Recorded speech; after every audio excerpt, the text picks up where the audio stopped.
Hello and welcome back to the Rosse Bespoke YouTube channel. Now, I'm Simeon Rosse and I'm answering your questions. Well, one specific question, in fact, a question that I was asked on the comments of a recent video.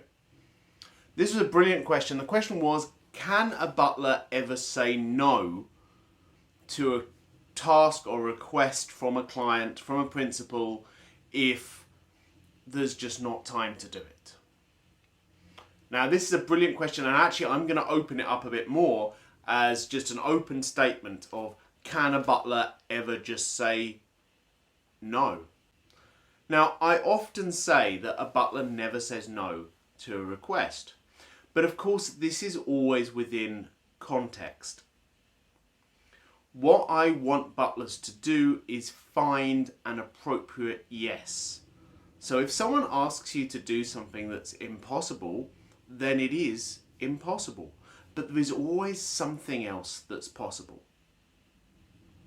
So if a client says to you, you have to get this to a certain place within a certain amount of time or whatever it be, and it's genuinely impossible, there's no way of doing it, then what you have to do is come back to them and say, look, I can get this to this place within this amount of time, or possibly we could buy another one in that area rather than shipping one, or some out-of-the-box solution. You might not be able to say yes directly to what they've asked you to do, but what we do need to do is find an alternative solution for them. Logistics is always a really big part of being a butler. So a lot of what we do is moving things from one house to another, moving vehicles, moving people. And there's always certain time factors involved. But sometimes we have to look at things and say, look, should we just maybe buy a duplicate of this object for the other house rather than shipping it backwards and forwards? Have we got something else we can use instead? So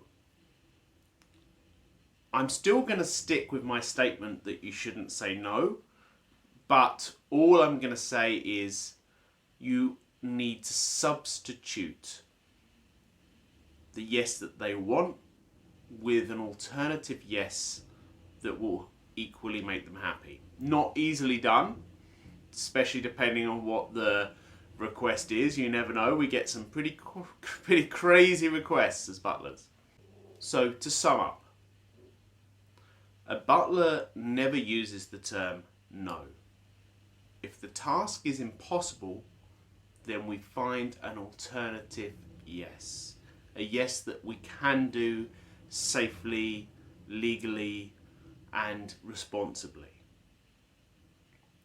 Now, on that subject, I'm going to do another video at a later date specifically referring to what a butler should do if they're asked to break the law, because that's obviously another totally different subject which definitely requires its own video. So please look out for that one in the future. Thanks very much for joining me. I'll see you again soon. Bye bye.